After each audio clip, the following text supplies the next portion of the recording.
Breathing in, breathing out, breathing in, breathing out.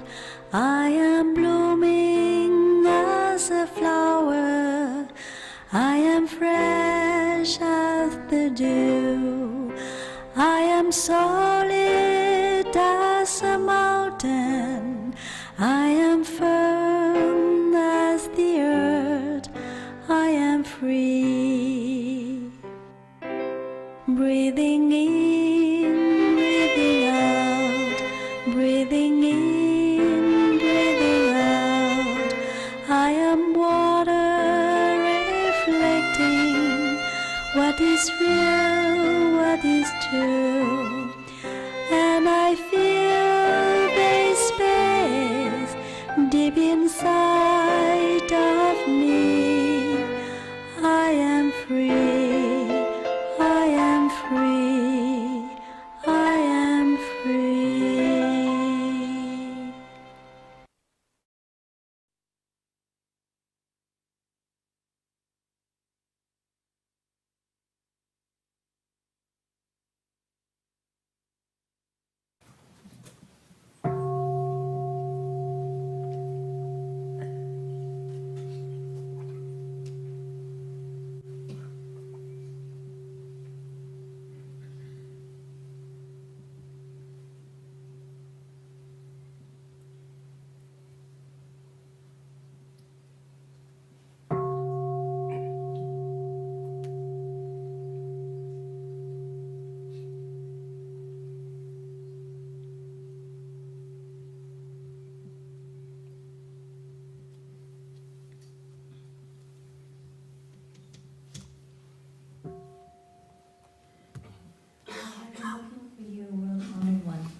Since I was a little child.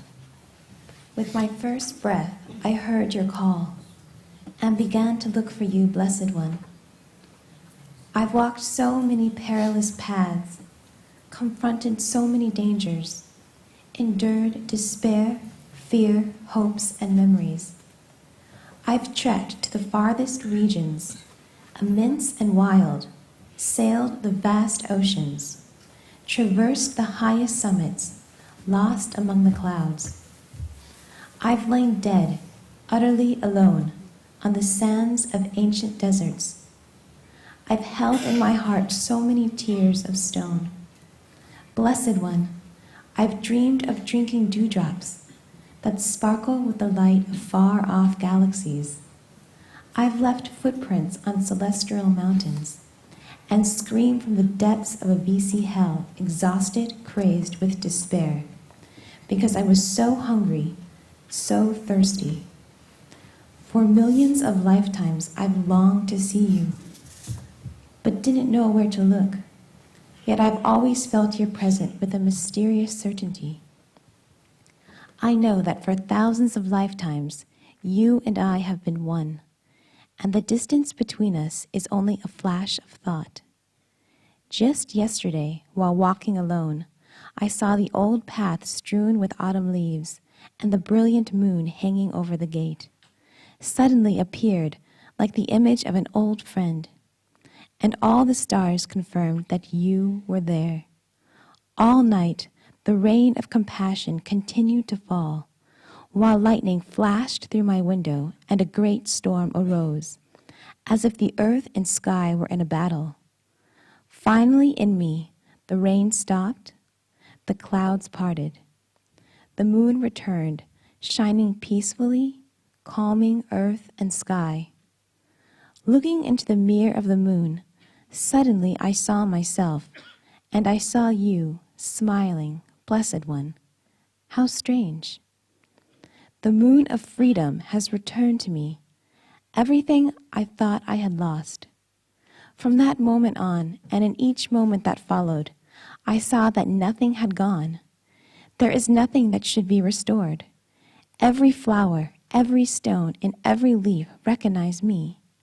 Wherever I turn, I see you smiling, the smile of no birth and no death, the smile I received while looking at the mirror of the moon. I see you sitting there, solid as Mount Meru, calm as my own breath, sitting as though no raging firestorm ever occurred, sitting in complete peace and in freedom. At last I have found you, Blessed One, and I have found myself. There I sit. The deep blue sky, the snow-capped mountains painted against the horizon, and the shining red sun sing with joy. You, Blessed One, are my first love, the love that is always present, always pure and freshly new. And I shall never need a love that will be called last. You are the source of well-being, flowing through numberless troubled lives. The water from your spiritual stream, always pure as it was in the beginning. You are the source of peace, solidity, and inner freedom. You are the Buddha, the Tathagata. With my own one-pointed mind, I vow to nourish your solidity and freedom in myself, so I can offer solidity and freedom to countless others, now and forever.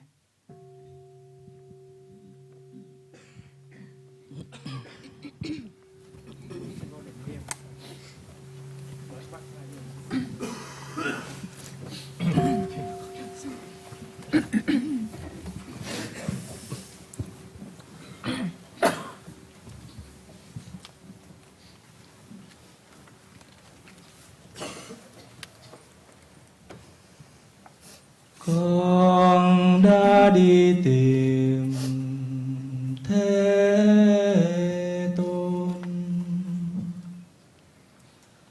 từ hồi còn ấu thơ.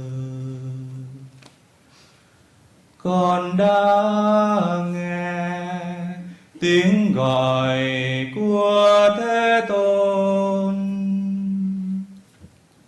từ khi mới bắt đầu biết thở.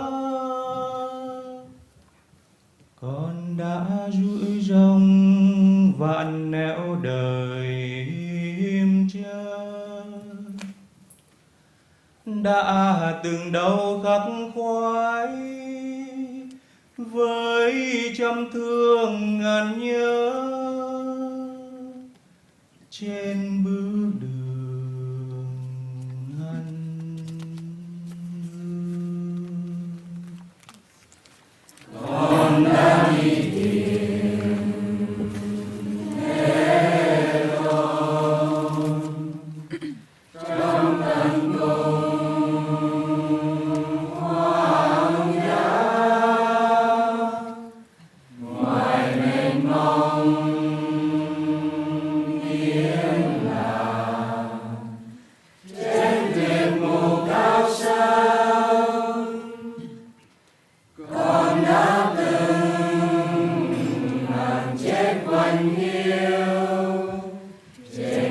sa mạc già. Con đã từng cố giấu lại vào tim những dòng lệ đau. Con đã từng mơ uống những giọt sương lấp lánh hành tinh xa. Con đã từng đi dấu chân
Chiều hôm qua bước đi một mình, con thấy lá thu rơi đầy lối cũ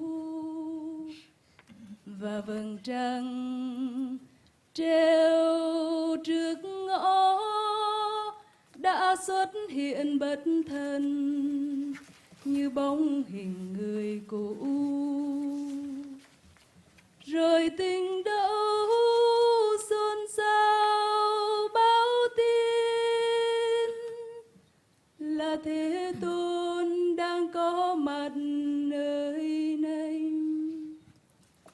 Suốt đêm qua trời đang mưa cam lồ, chớp lẻ qua cửa sổ trời lên cơn bão tố, đất trời như giận dữ nhưng cuối cùng trong con mưa cũng tạnh mây cũng tan. Nhìn ra cửa sổ con thấy vầng trăng khuya đã hiện và đất trời đã thực sự bình an. Tự soi mình trong gương nguyện con thấy con và con bỗng thấy Thế Tôn. Thế Tôn đang mỉm cười. Ô hay vầng trăng thẫn thơi vừa trả lại cho con tất cả những gì con ngờ rằng đã mất. Từ khoảnh khắc ấy từng phút giây miên man, con thấy không có gì đã qua, không có gì cần hồi phục. Bông hoa nào, hạt sỏi nào, ngọn lá nào cũng nhìn con nhận mặt. Nhìn đâu con cũng thấy nụ cười Thế Tôn, nụ cười của công sinh không diệt đã nhận được từ gương ngát. Con đã nhìn thấy Thế Tôn, Thế Tôn ngồi đó vững như núi Tu Di, bình an như hơi thở. Thế Tôn ngồi đó như chưa bao giờ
Good morning, dear friends.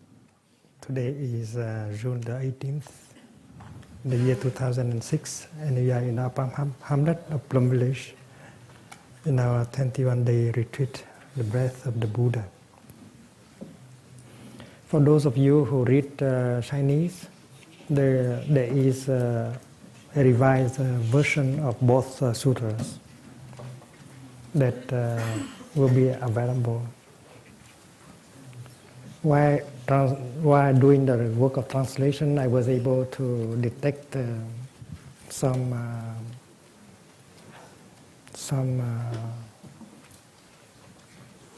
missing of a number of words. And basing on the structure of the sutra, I was able to restore a few dozens of words that were missing during the 1,500 years of transmission, because the sutra was translated during the 5th century, and they have been recopied and recopied several times.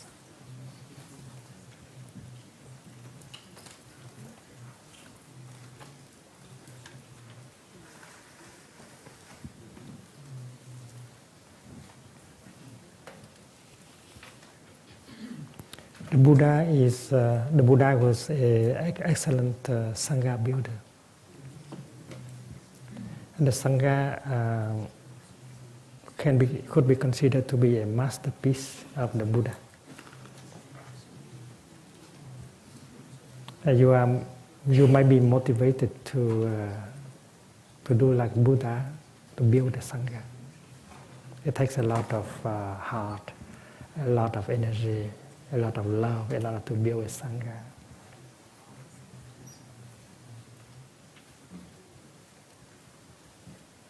When the Buddha was 80, he met King Prasanajit for the last time. At that time, the Buddha enjoyed going around in many countries with his disciples. And the king, who was one of his closest friends, who wanted to imitate that also. They were both 80. So the king wanted to take time to enjoy going around his kingdom. And in the northern part of the kingdom, they met each other for the last time. And it was reported in a sutra that the king praised the Buddha in several ways. And one of the things he said is, Teacher, when I see the Sangha moving around, every time I see the Sangha moving around, I have more trust and respect and love for you. So you see the artist better when you see the work. When you see the masterpiece, you see better the author. When I was a young monk, I had that dream also to build a lovely Sangha. A Sangha where there is brotherhood, sisterhood, joy, and so on. So it's true that one of my deepest desires is to build a Sangha. The Sangha can be protecting, nourishing. A Sangha can be the masterpiece of your life. So for those of you who are trying to build a Sangha, you may look again and see that that may be the most noble task of your life. The Buddha is continued in many ways. His love, his insight, his strength, his courage was continued in many ways. And the Sangha is one form of his continuation. And we all care about our continuation. We want to be beautifully continued, and Sangha building is one of the ways to continue beautifully. And a good Sangha, a beautiful Sangha, always carries with her the true Dharma, the authentic Dharma, and the authentic Buddha. Buddha not as a concept, as a notion, but the Buddha as the energy of mindfulness, insight, concentration, and so on.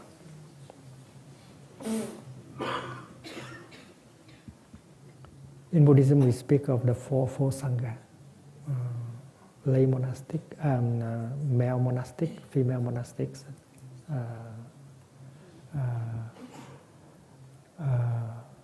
laymen and laywomen.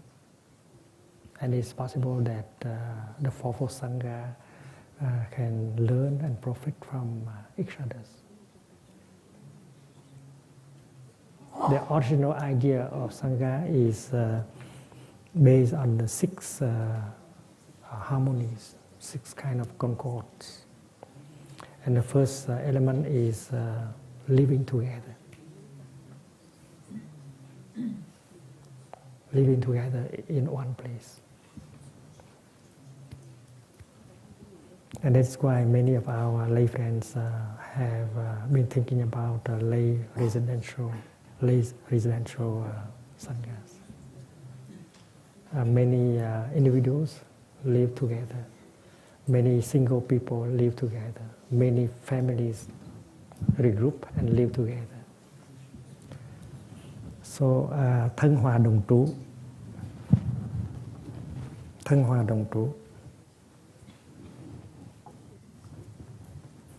is the first element of concord, of harmony. Because if we live together, it's very easy. We can be in permanent communication. We communicate not only with words, but our way of looking, listening, working together. So the first is thân hòa đồng trú.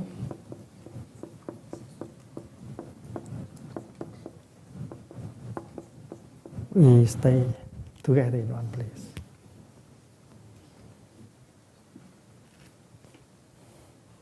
In fact, during the winter retreat or the summer rain retreat, a boundary is set up in order to determine what is the place of the Sangha. So during that 90 days of retreat, no one will step out of the boundaries. That has been a tradition for 2,600 years.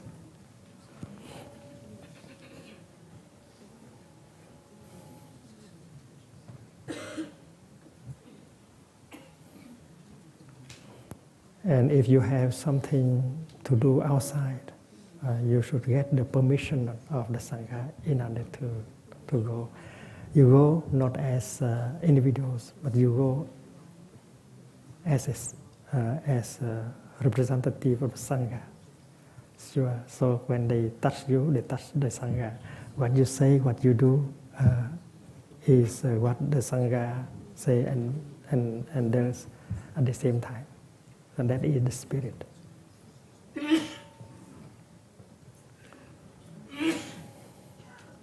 Sangha is community. And it may be understood that the place we live together may be a neighborhood or a town. Loosely understood. Not just a compound, a campus, but a neighborhood. So, like in London, our friends have set up something like 10 sanghas. And among them, the heart of London Sangha. Because London is such a huge city and one Sangha is not enough. It's very difficult to go from one place to another, it's so far. So we should set up more Sanghas. We should arrange so that we can in touch with each other as much as possible, because the idea is to be together, the Sangha, to be together physically, not only spiritually, but physically also. It's very important. And the second bond that bring us together is Shila, the precepts, the mindfulness trainings. We practice the same kind of precepts. 5 mindfulness trainings, 14 mindfulness trainings.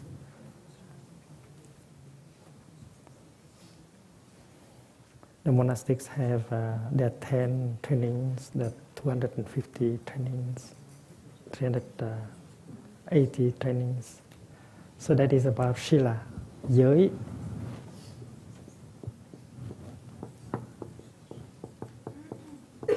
We practice the same kind of mindfulness training.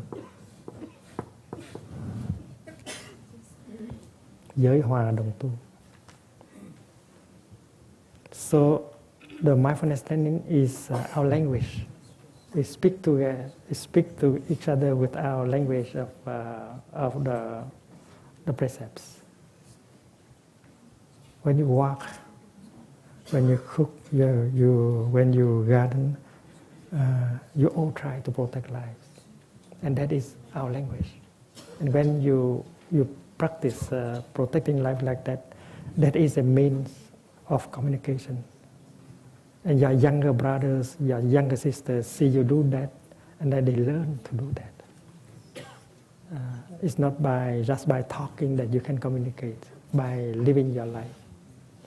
It's like in a family. If the father knows how to take care of the mother, if the mother knows how to speak to the father with a loving language, then naturally the children will learn.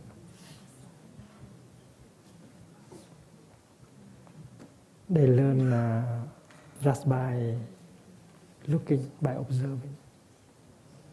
And it's true that that family is the first school to learn love. And parents should be teachers on love by the way they treat each other, they speak to each other, and so on. So parents are teachers, are professors on love. And the first university you go to is your family. And when they grow up, they naturally do the same. That is a good continuation. They will naturally treat their partner in the same way. If parents smoke, and then children will naturally smoke. If parents drink alcohol, children will do. So the language we use is language of Shila, the mindfulness trainings. And if you have received the 5 trainings, if you have put into practice the 5 trainings, you know that all the 5 trainings are about love. The first is about love. The second is about love. The third is also about love. The practice of true love in a very concrete terms. The 5 trainings could not be seen as restrictions. That is the real practice of love. And it's very wise of you to present the 5 trainings as a practice of love, protecting, healing, transforming. And that is why if the mindfulness trainings are not practiced, are not lived on our daily basis, that group of people could not be called a Sangha.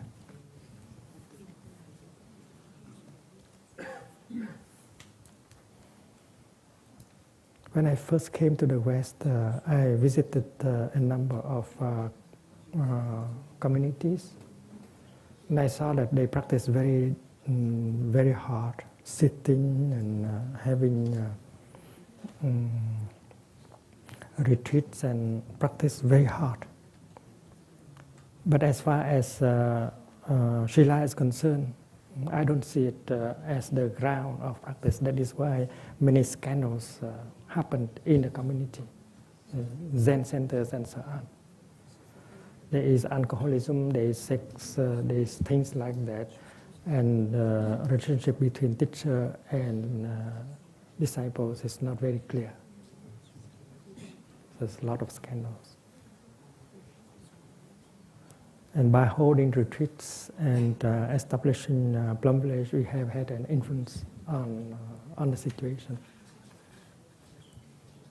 And now the practice of the Shila in these particular centers has been improved a lot.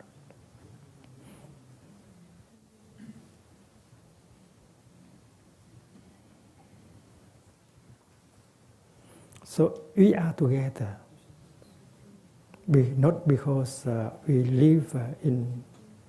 just live in the same place, but we speak the same kind of language of the precepts. So the Sangha become one because they act as one body. That is why the trainings are so important. Without the trainings, you cannot hold that group of people as Sangha. And if the trainings are observed, you can see that the Sangha has Buddha nature in it, because it has Dharma nature. Because the triple training is Shila, Samadhi, and Prajna. Giới định tuệ.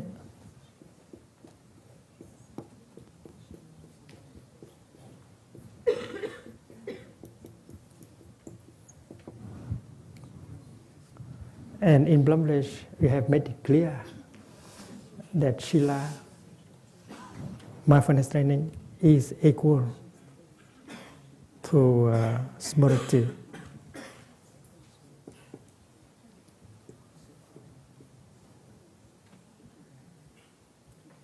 Niệm. Because Sila is nothing except mindfulness.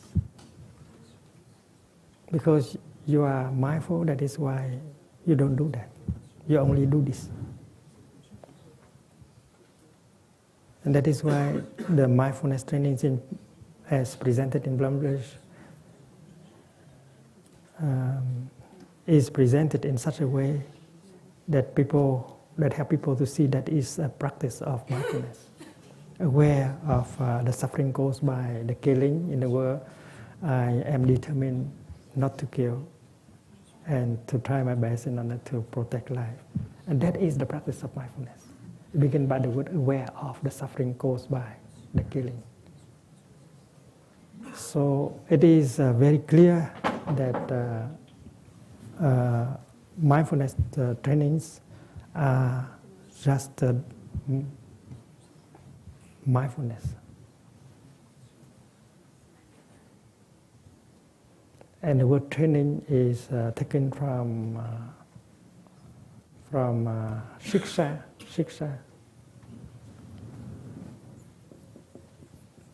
which means học. And học here does not mean to study, but to train, to practice.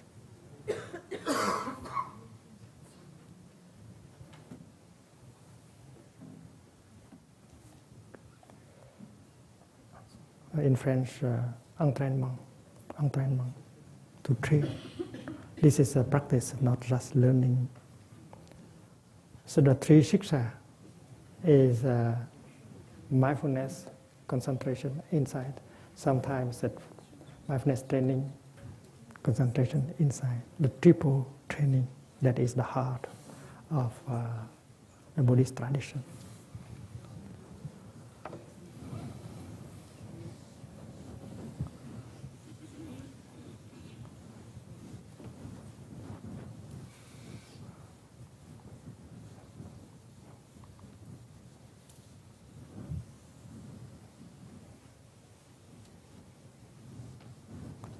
So if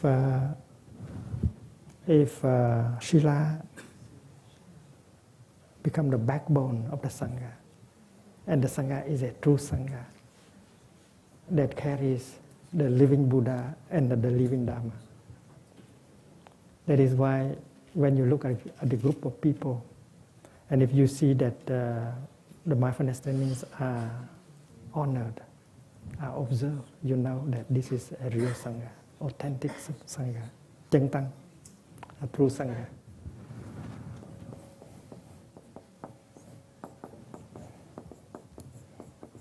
True Sangha. And a true Sangha always carry the Buddha and the Dharma in it. And that is why the king of Sravasti, the king of Kosala, while meeting the Buddha for the last time, said that, dear teacher, every time I see your Sangha moving around, I have more respect and trust and love for you. Because the Sangha is really the masterpiece of the Buddha. It's not easy to build a Sangha, and you know that. But there must be practices that help us to build a Sangha, because building a beautiful Sangha can bring you a lot of happiness, a lot of satisfaction. Even the Buddha had a lot of difficulties building his Sangha, you know that. The Sangha was split 2 times in his life.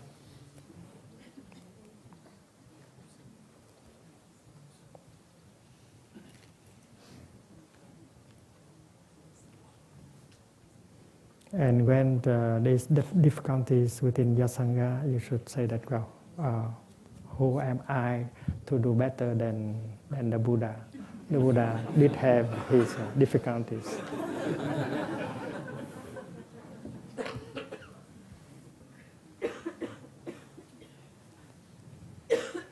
The third element is the material comfort.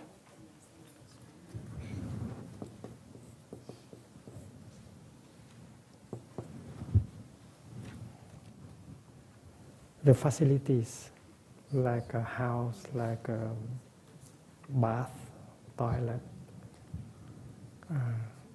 campus, garden, food, we share together.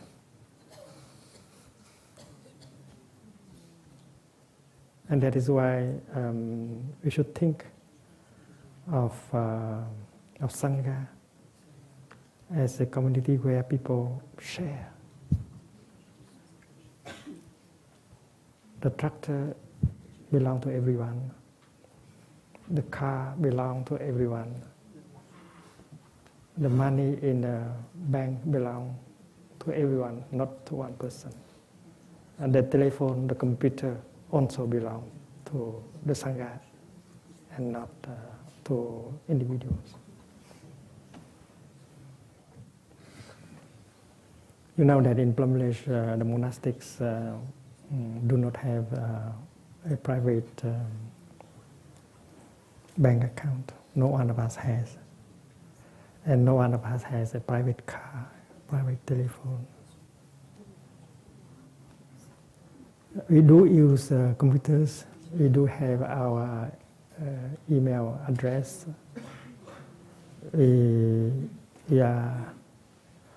We have access to the internet. But in Plum Village, whenever you need to go to the internet, you have to be accompanied by a second body.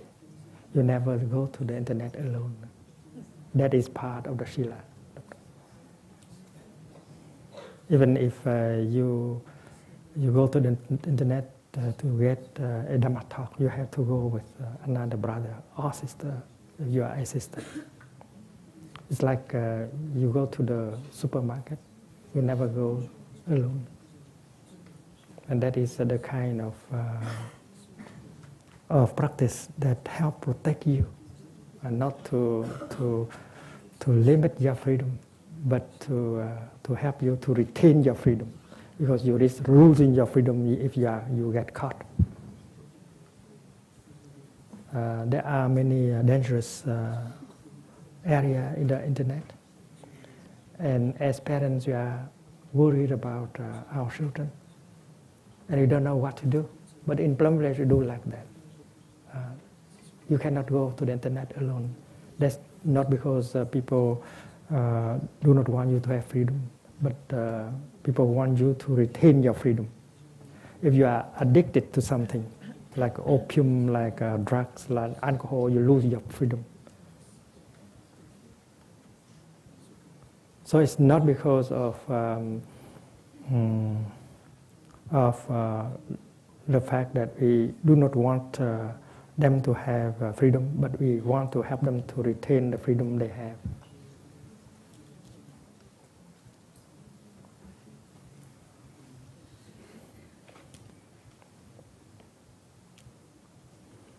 And therefore there must be a kind of Dharma discussion in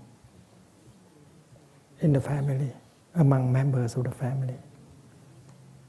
So Plum Village is a family, so we sit down and discuss about protecting each other. And the family can be transformed into a Sangha with loving speech, with deep listening. We can talk to each other on equal basis. We do not use the authority of a father or of a mother, but we use the power of our understanding and love in order to talk to each other. And if the children understand why we should do like that, they will accept very well. If you want to set up a breathing room, a tiny meditation hall in your family, you might like to ask the ideas of your children. You might like to sit down and talk about how wonderful to have the time to sit down and to listen to the bell and to breathe in and out, especially when in the family the atmosphere is not calm enough. Someone suffers, someone is irritated. So all the practice can help bring about a more peaceful atmosphere to the family. So all of that can be discussed in the context of the family. And if you are a school teacher, you can very well transform your class into a Sangha. Discuss with your students. And you can create the spirit of brotherhood, sisterhood in your school. And by that way you help the children, you help their family. And they may bring the practice back to their family.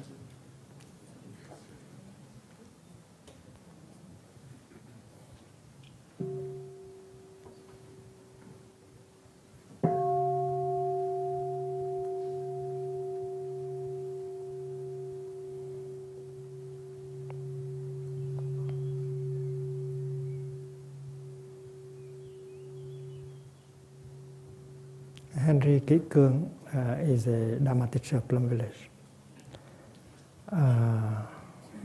He taught in high school in Toronto. And he was very fond of fishing. And he was surprised that all his friends went fishing with him, but no one catch as much fish, as many fish as he did. So after his first retreat in Plum Ridge, he came home very different.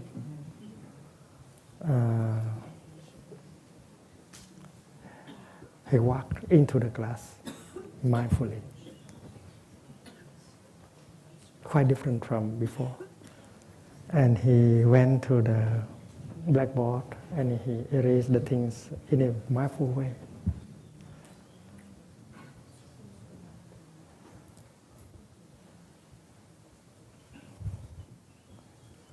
And his students look at him and said, "Strange. Our professor of mathematics looks strange today." He used to call him Papa because he's a loving teacher. Even sometimes he got very angry and he can throw a piece of chalk directly to the student and call them idiot. But they still love him because he's really care and love his students. So the student said, "Papa, are you sick? Are you okay?" He said, "No, I'm okay." "Why you do move like that?" "Because I practice mindfulness." And then he began to establish some kind of practice in his school. And there was no bell of mindfulness, so he suggested each 15 minutes, one student will clap his hand like this, and everyone stop and practice mindful breathing in and out.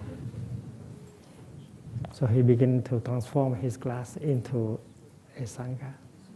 And they love it because the students took turn in order to give the bell of mindfulness.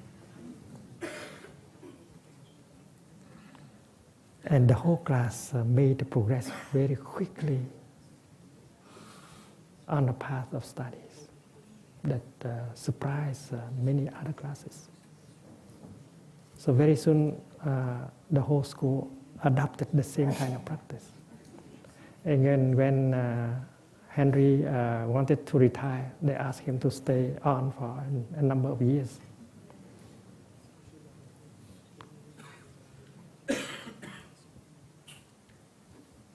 Before the practice, he used to shout, even insult. And he can mark on the exercise something like, "You are stupid." But after that, he changed. And when homework was not well done, he wrote this: "You do not understand. It's my fault."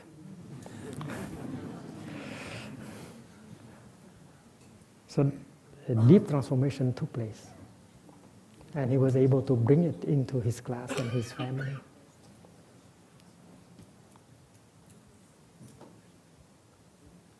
He's still alive.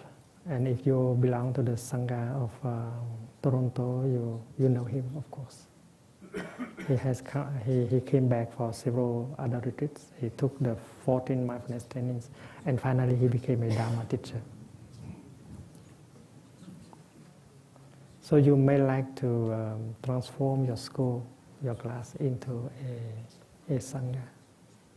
And of course there are mindfulness trainings that you can practice together as a class. And you may set up the kind of rule of disciplines after having discussed with your students. It does not have to be exactly like the 5 mindfulness trainings.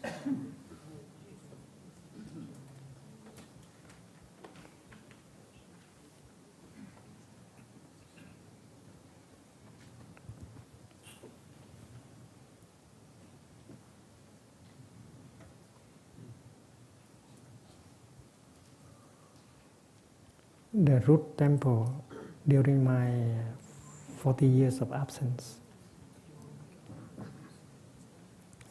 did not practice like that, because many monks has their scooter, motorbike. Many monks have their portable telephone. A few years ago, he went to Seoul in South Korea. We visited the monastic university, and the rector and the president asked us about how to deal with these problems. Internet, because all students in that are monastics. Problems like internet, motorcycle, things like that. At that time, the revised Pratimoksha published was already ready. So we said that we have the answer. The Pratimoksha, the monastic code,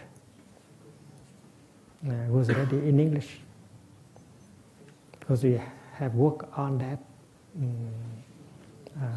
several years in a row in order to update, to renew the Pratimoksha. You know that in Vietnam we follow the school of Dharmagupta, and Pratimoksha, monastic code. If you compare to the monastic code of the Theravada school, you see that they are almost identical. So we have worked hard on updating the monastic code, and we have put in precepts concerning the internet, telephone, and so on. So we presented to him one copy of that, and we urged them to translate into Korean, and they must do that. But we don't know why up to today it has not been published in the Korean language. We guess that, well, there are so many conservative people who don't want, who are not ready to accept the idea that why you have to change the code of the Buddha. Who are you to modify, to change the Pratimoksha? You know very well that before passing away, the Buddha told Ananda that the Pratimoksha should be made more simple. And during the first Buddhist conference, revising the teaching and the precepts, Ananda reported that. And Kashyapa and others asked about the details, what the Buddha had to say about what kind of precept could be removed, what could be made simple.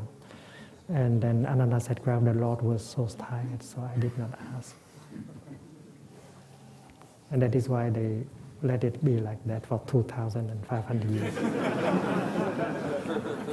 The wish of the Buddha is not fulfilled. So I have told many friends that if they ask you who are you to have the right to change the Buddha's Pratimoksha, and you should answer like this: we are his students, we are his disciples, and that's why we have to help him. Because if he live in our time, he would do that also. And the Buddha needs intelligent disciples. Do you agree? And you have to learn and to practice with your intelligence. And this is very important.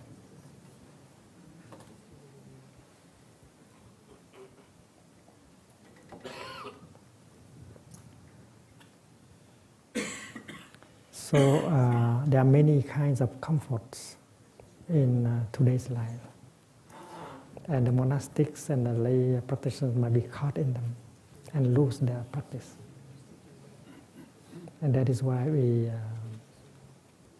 had to reflect deeply on the comforts that are available in the Sangha. In Plum Village, there are a number of television sets, but our brothers and sisters use them only for viewing the Dhamma talks, the video tapes. So we are trying to make good use of these things.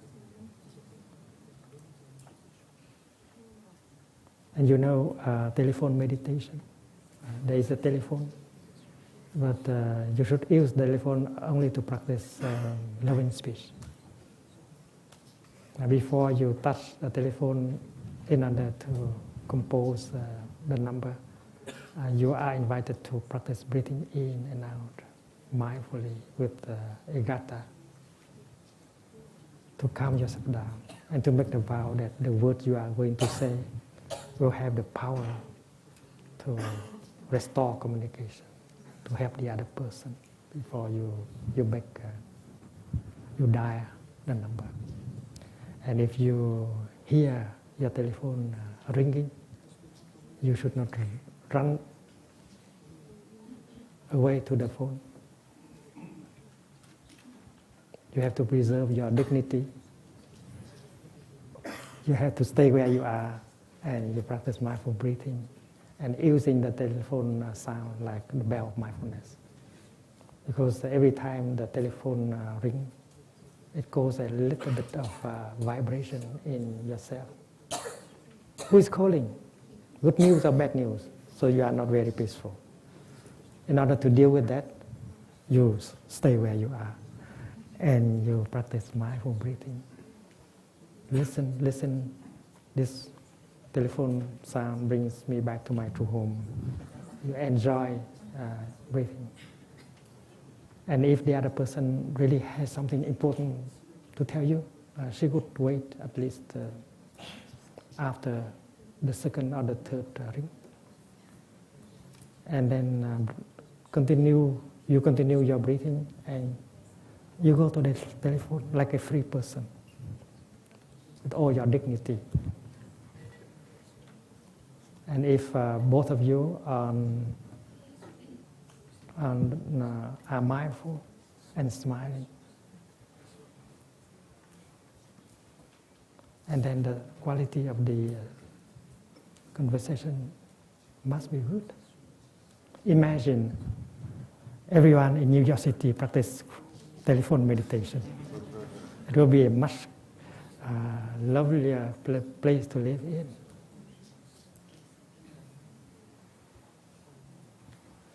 It's possible for us to walk in New York mindfully, to use the telephone mindfully, to ride on the subway mindfully also. We don't need to get out of New York in order to practice mindfulness. That is called engaged Buddhism. Everywhere, at any time.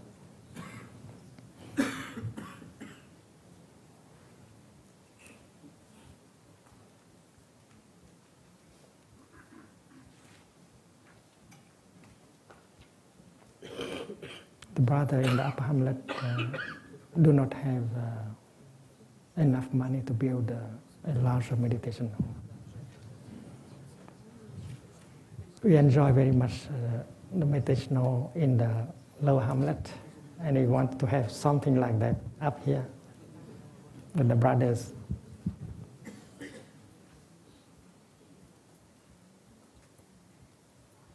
So when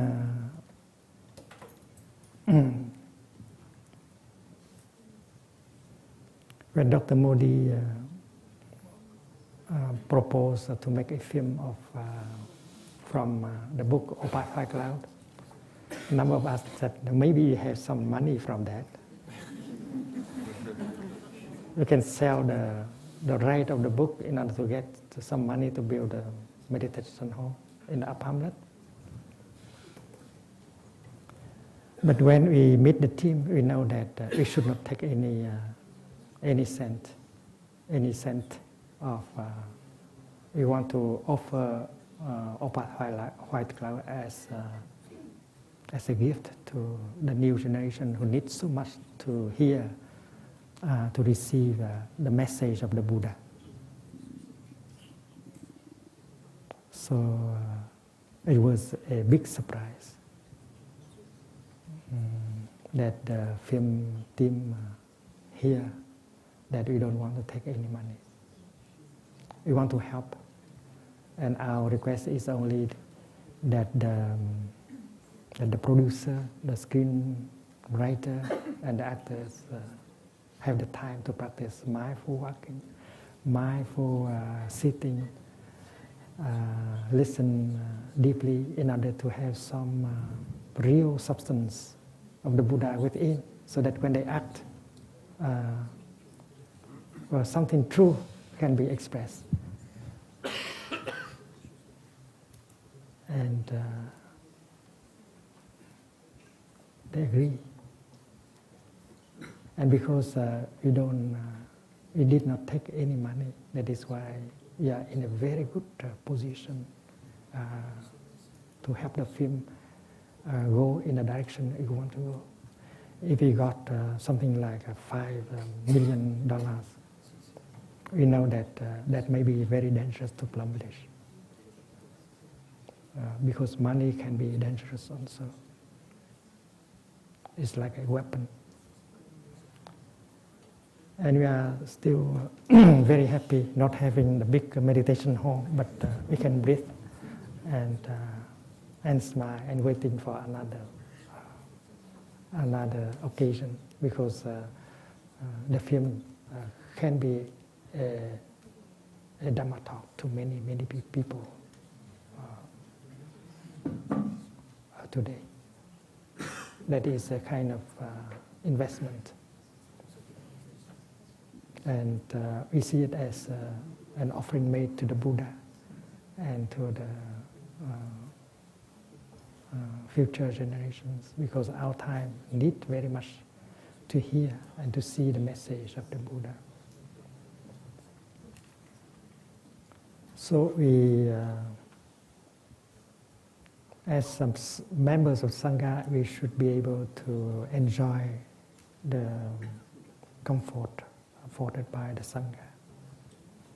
But we should also know that according to the Buddhist spirit, you should never have everything so plenty. As a novice, I already learned that. And this is the principle tam thường.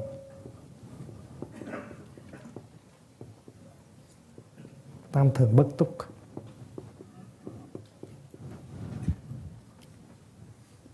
Túc means plenty, sufficient, a lot. Bất túc means something not so plenty. You still need a little bit more. Tam thường means the three daily, as food, shelter, and cloth. The three things. Never too full. If you eat, and if you eat up to 90% of your need, that is better than if you eat 100%. Leave something 5%. That's an art. And as a doctor, you know that this is a very wise. Never eat to your full. Just leave some room, some room in your stomach. And this is very wise. And when you live in a house, that house should not be too comfortable. And when you are ordained as a novice, you know that the life of a monk should be simple. And a novice, a monk, is not supposed to sit on a luxurious chair, to lie on a luxurious bed. From time to time, it happened that we have to stay in hotels because there are no temples around. And our brothers and sisters used to sleep on the floor instead of sitting on the bed because they want to practice the precepts. And that is also true concerning what we wear. We should be clean and neat in our way of wearing clothes, but we should not buy and make fantastic, luxurious kind of clothes. And you know, you have noticed that in Plum Village we very seldom wear our sangati. We use it only for reciting the precepts, transmitting the precepts. So the brown color that our tradition adopted is the color of the peasants, of the farmers, of the poor people. It has the taste of humility, frugality in it.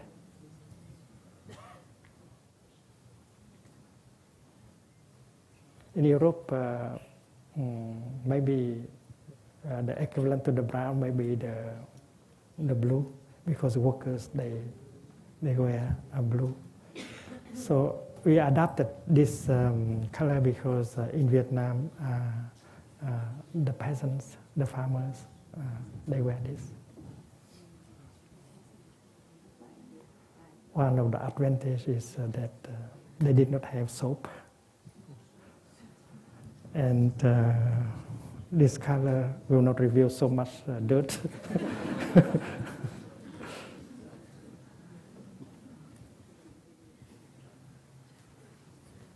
So not only we share the same material resources, but we should make sure that the simple lifestyle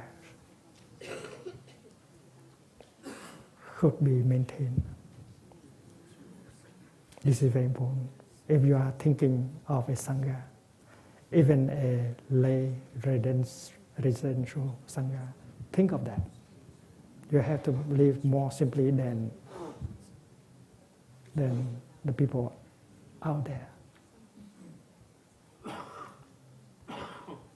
It's very important. It is one of characteristics of the tradition, living simply.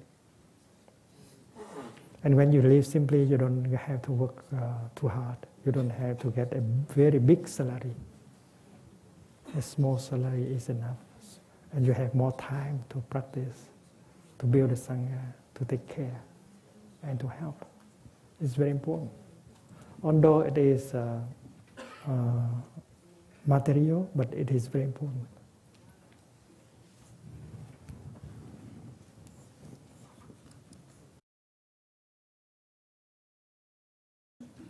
We can communicate, we can share our experiences, our insights, our learning. We listen to our brothers and sisters in order to learn from them. We listen to our teacher to learn from him or her. And in Dhamma discussion, we really share, not on the level of the intellect only, but on the level of our true experiences. So if you have gone through a period of difficulty, you may like to tell your brothers and your sisters how you do it, so that they can learn from you. So that is sharing. In a true sangha, such a sharing should be permanent. Dhamma discussion, sitting down in a group to share, this is a very important practice.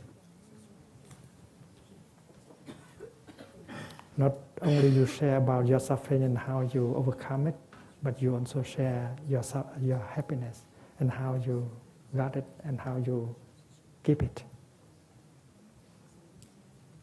And that is why one Sangha member can represent the whole Sangha. It's like in our body, each cell represents all the cells.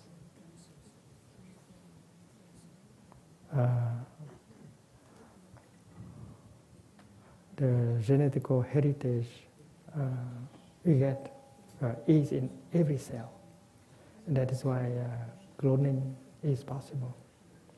You can reproduce, you can make another body just by using one cell of the body. Because the teaching is that the one contains the all. The whole can be found in the one. Usually, when you remove one cell from the body and expose it outside, after some time it will dry up, it will die. It's very difficult for a cell to survive alone. That is why a practitioner should be aware that without his or her Sangha, he will die or she will die as a practitioner soon.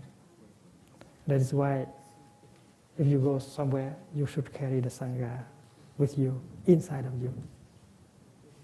That's what happened to Thich 40 years ago when he had to get out of the country alone, calling for peace. And he was not allowed to go home. Thich did not dry up like a cell outside because he was so, he carried his Sangha within. And as soon as he realized that he did not have the permission to go home, he began right away to build a Sangha in Europe. And you, my friend, you are the continuation of that Sangha. So exile has its positive outcome also. Our Sangha is now present a little bit everywhere, even in the Middle East. And because you are capable of bringing the Sangha inside of you, and that's why you don't dry up. And you are capable of starting a new Sangha where you are. Sangha as a refuge is very important. Without the Sangha, the Buddha and the Dharma will go away. And that's why Sangha building is a very noble task. And you might devote your life. You might like to devote your life in the work of Sangha building. You continue the Buddha in that way, in very concrete terms.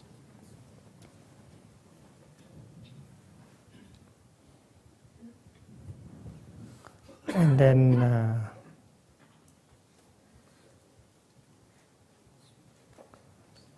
ý hòa đồng việc. Ý hòa is ideas. We have ideas as how the Sangha should be happy. I have my ideas and you have your ideas. And conflict may arise if we cling too much to our own idea. You cannot build a Sangha if you are caught too much in yourself. If you want to be a leader, you want people to follow your idea only, you cannot build a Sangha like that.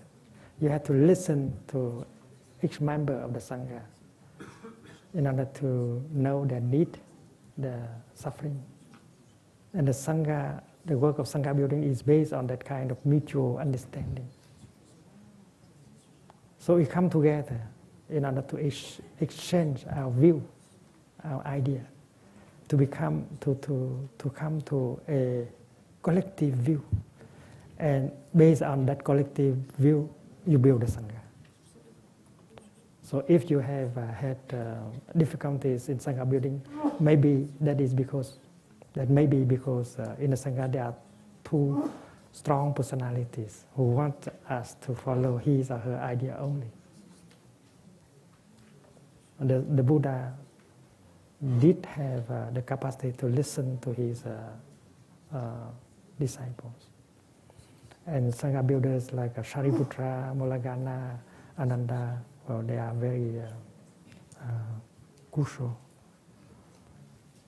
instrumental in helping the Buddha to set up the Sangha.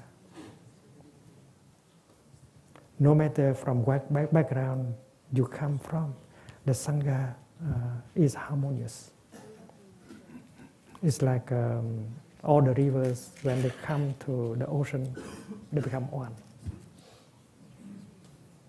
So in the Sangha of the Buddha, there were people in royal families, there were politicians, there were ex-politicians, businessmen, scavengers,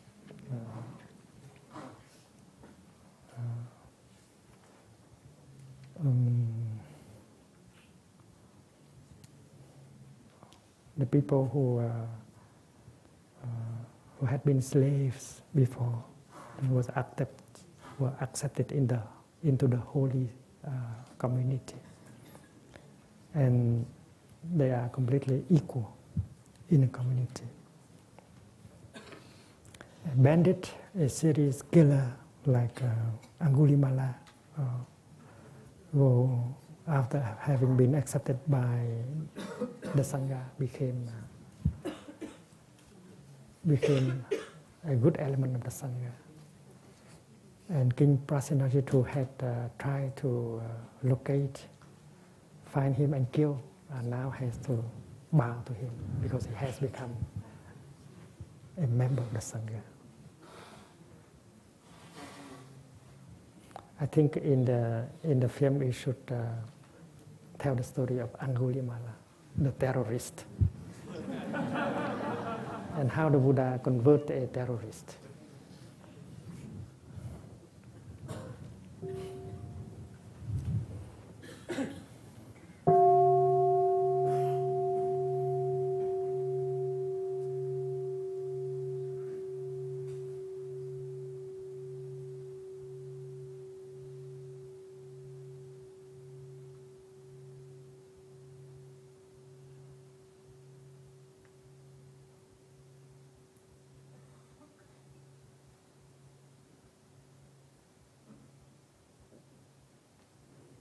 In the Sangha, there is a procedure called Sangha Karma.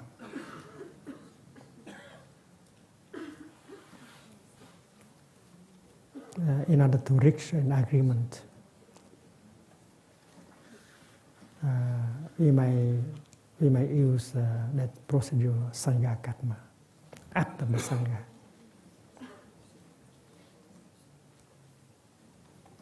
And we begin like by the Sangha facilitator asking this question.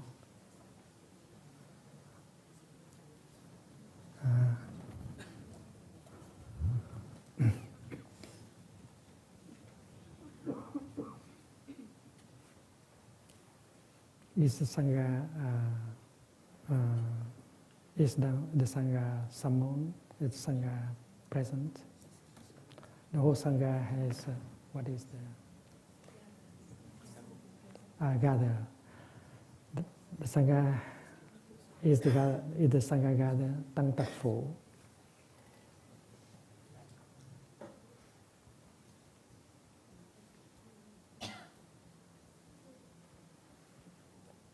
In my tradition, we used to say tăng tập phổ. It means has the Sangha gathered. And the answer, Tang Yi Tap, the Sangha has gathered. That's the first question and first answer. The second question, Hoa Her Phu, is there harmony in the Sangha? Answer is hoa herb. There is harmony. And what is the third question is what is the purpose of the Sangha gathering today? And the answer, the Sangha gathered today in order to do the Sangha karma concerning such or such matter. And then a proposal is made representing the collective insight of the Sangha.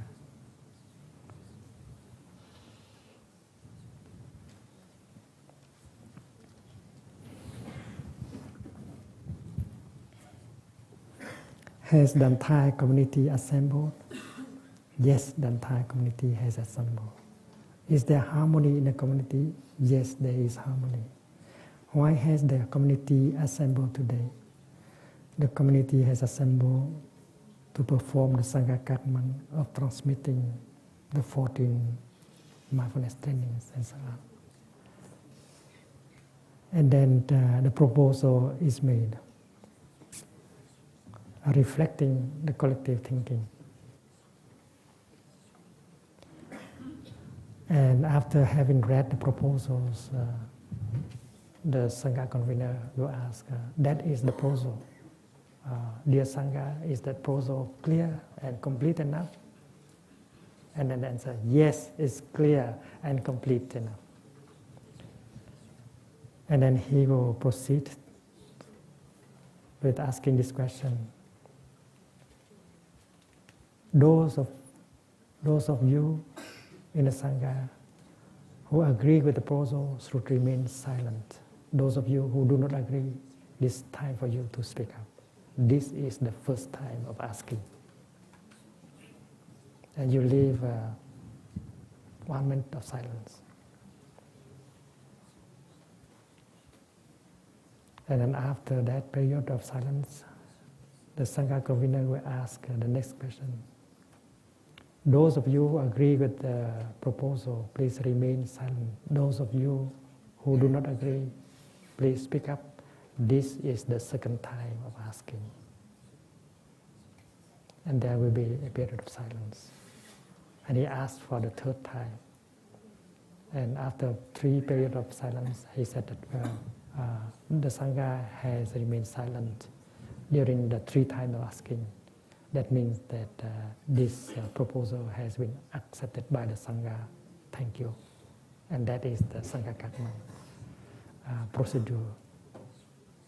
And that is a practice that began in the time of the Buddha to now. So democracy is something very has been a tradition in the Buddhist community a long time ago. There's difference between Sangha karma and voting. Because we organize Sangha karma only when we are sure that everyone agrees. Before that, we don't organize. We continue to discuss. We continue to talk to each other. And at least when the very big majority are for it, 2 or 3 who are left have to go along because that is the tradition. So even if you are not completely happy, you remain silent because you know that is to please the Sangha. You are a very small minority. And that is why Sangha karma is based on the spirit of harmony and consensus. So it's quite different from voting. Voting is only for the majority. This is a complete consensus. And when you are a very small minority, you know that to follow the Sangha is important because the Sangha eye is supposed to be brighter than the individual eyes. The collective insight should always be better than the insight of one person. And if you really take refuge in the Sangha, and then you are ready also to accept the Sangha decision for you, because the Sangha think that that is the best for you, even if you still have some kind of resentment. And that is the real meaning of taking refuge in the Sangha. So for the time being, you just go along with the Sangha decisions, and maybe later you can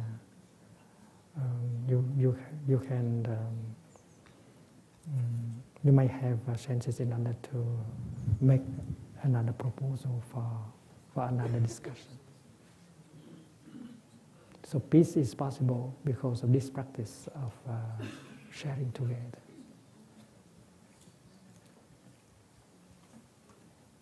So communication is absolutely necessary in order to have peace, harmony in the Sangha. We know that the cells in our body, they communicate with each other very well. And they use all kinds of means, neurotransmitters and so on. There are sensory cells that work on a permanent basis. And that is why if there is good communication in our body, well, our body is healthy. The same thing is true within the Sangha. If communication is good, the Sangha is happy. And that is why we can communicate, we can practice communicating.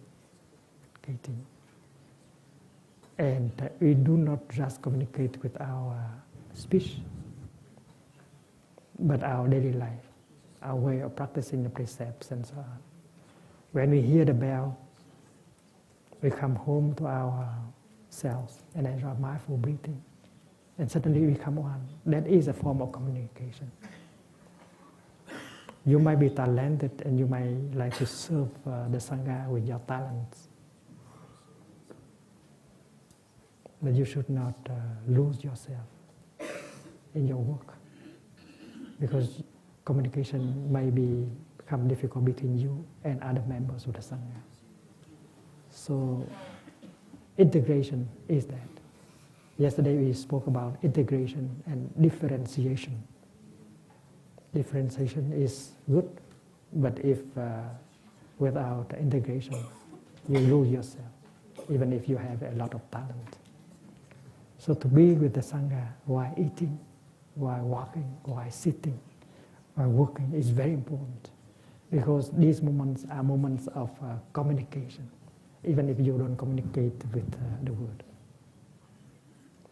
And many people communicate with the word a lot, but there's no real communication. We know that in our time there are lots of means for communication: email, fax, telephone, everything. But communication between father and son and mother and daughter, husband and wife, and so on, has become most difficult in our time. So we should not trust too much on talking.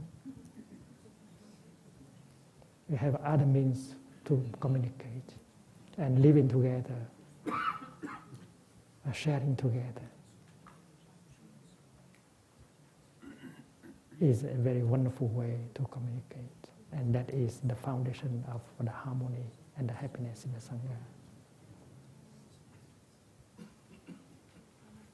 So the Buddha has established the 6 second codes in order to build his Sangha. He can still learn a lot from it. He did not have a telephone, he did not have fax.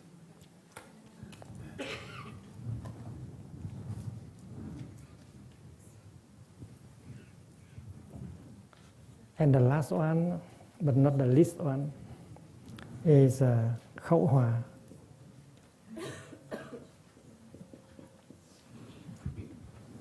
Vô tránh,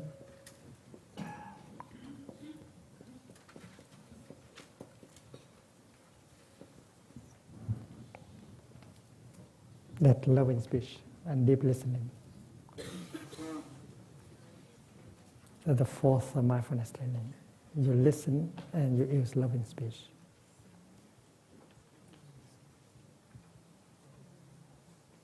This is very important. You can tell the other person, you can tell the Sangha which is in your heart. You have the right, you have the duty even to tell the Sangha what you really feel. But you should use only the gentle kind of speech. And the fourth mindfulness training is not to cause your community to break because of your way of talking. And this is a very important practice. And the big brothers and sisters have to set examples for their younger brothers and sisters by the way they speak to each other, the father and the mother also.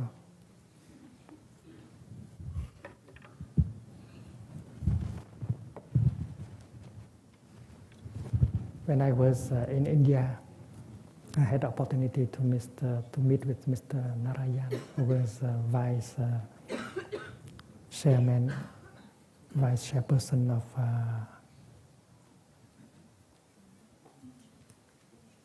of India and chairman of the National Assembly.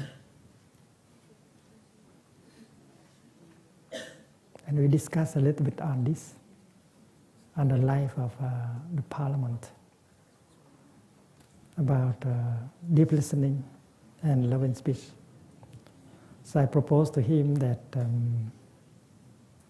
every time the atmosphere in the Parliament gets very hot, and then we might use the bell of mindfulness and asking people to calm down and to practice mindful breathing in and out. He listened very deeply.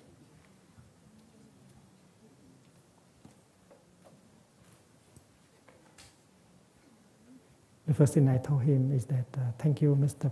Vice President. You are very busy today. I know you have to install 3 ministers in the cabinet, but you still have time to meet a monk. He said, we should always have time to meet a monk.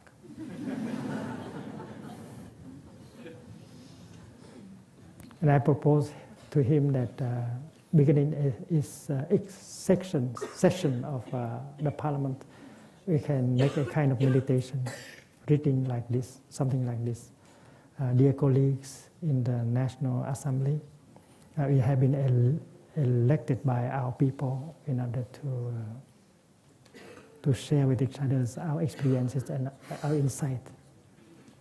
If you listen to each other calmly, and we speak to each other calmly, and then we can share a lot of things, and we can arrive at making the kind of law that will protect our people, our nation, and make people happy.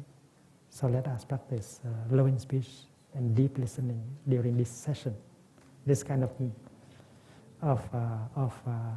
practice. Although it comes from a Buddhist background, but you can see that it has the universal value.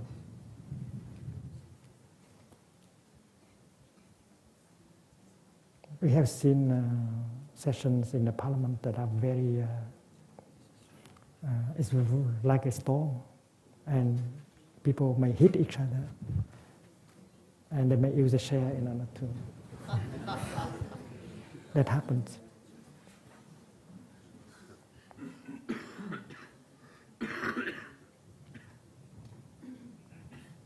Ten days later, we had a retreat in Chennai, Madras. And one of the participants handed to me a newspaper in which in which we learned that Mr. Narayan has established a committee taking care of these matters in the National Assembly. And the chair of the committee was a former prime minister. So he really took it into heart. And later on, he became president of India. He had asked Thich to come back to address the Parliament of India, but he didn't have the time before he became president. The practice of loving speech is so important. And if you have so much anger and hate and the wrong perception and violence in you, it's quite a challenge. And that is why the practice of loving speech should go along with the practice of embracing the anger, the fear in oneself. And practicing loving speech is to practice the practice of Avalokiteshvara, listen deeply, and using loving speech, you can remove a lot of suffering. There are those of us who have the time to listen to friends who come to Plum Village. We know that listening like that will help them suffer less. We are capable of talking to them with loving kindness. And we have been able to help many couples, including father and son, mother and daughter, to reconcile. So this practice is very crucial. And in order to build a Sangha, well, loving speech is very crucial. So that is what the Buddha proposed as the foundation for Sangha building. And when a Sangha is practicing Sangha, and then there is harmony, the insight of no self is realized. And each member of the Sangha represents the whole Sangha. Wherever you go, whatever you do it for the Sangha. You say it for the Sangha.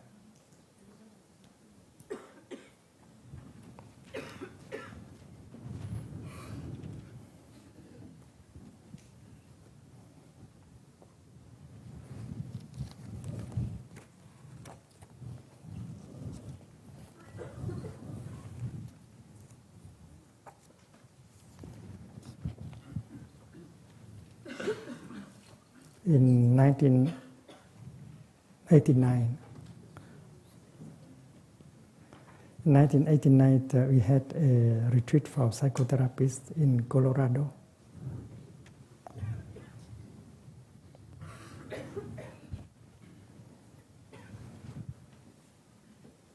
On the Rocky Mountains.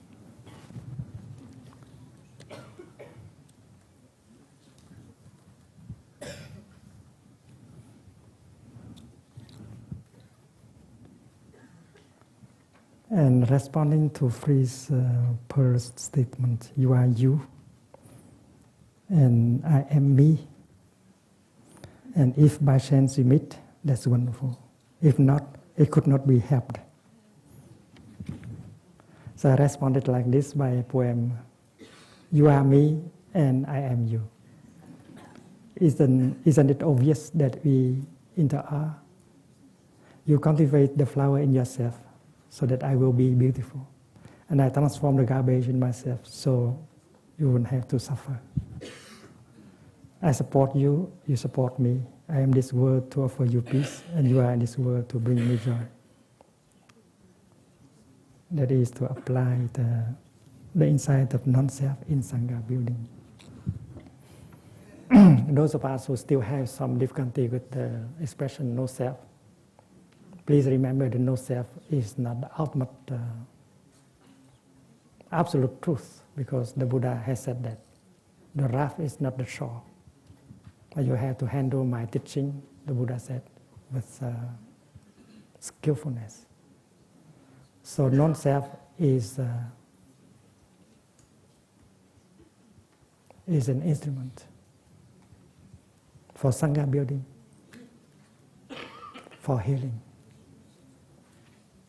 And scientists of today, when they look into our body, they don't really see a self, a boss. They see only a community of cells. And no one played the role of a boss and giving orders at all.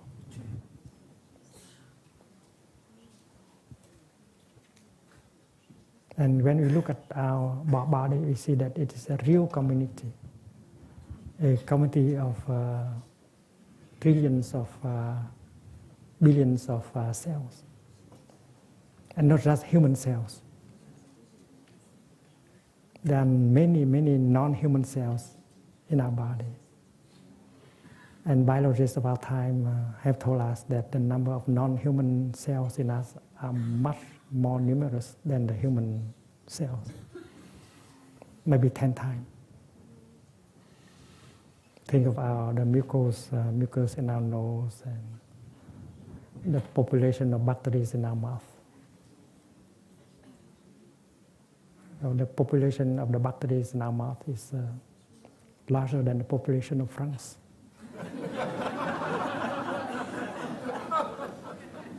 And there's so many of them in the intestinal tract. And without them, we will suffer. The intestinal flora. Well, there are many friendly living beings that help us to make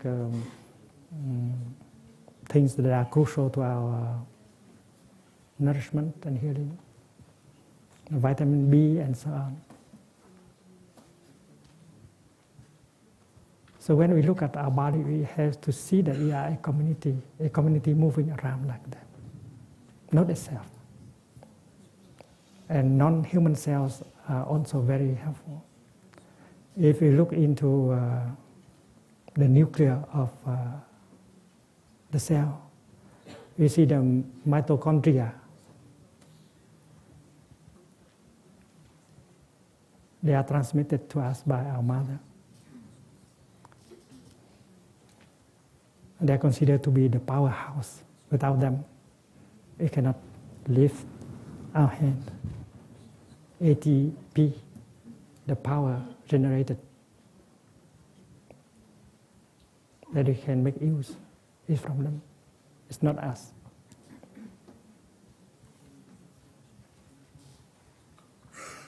Their DNA is quite different from ours.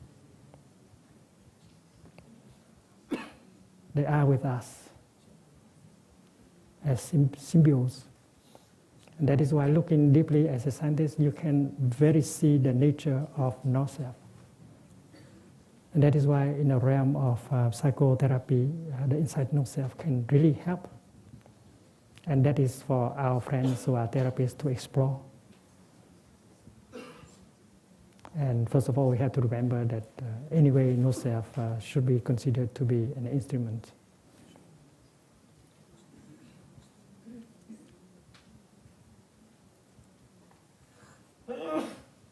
We are going to have a Sangha fair the day after tomorrow in the Lower Hamlet. And that is an opportunity for us to talk together about and share our Sangha building experiences. It's wonderful. I think from now on, each retreat should have a Sangha fair session. Because we are all inspired to set up Sanghas a little bit everywhere in the world. Because everyone needs to take care, to take refuge in the Sangha. If there is a good Sangha, and then the Buddha and the Dhamma will be available also. So please don't be discouraged with your Sangha building work. We are there to support you. And we may establish a kind of network in order to support each other.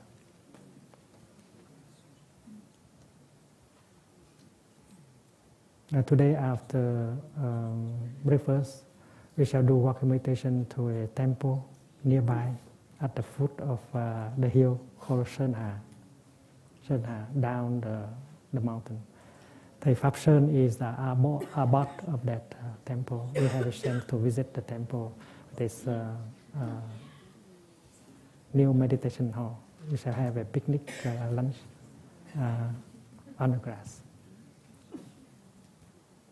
I hope that it will not rain. So let us enjoy our walk, our walking down there, and our picnic lunch. I learned from Sister Gina that the OI members will have lunch together down there also.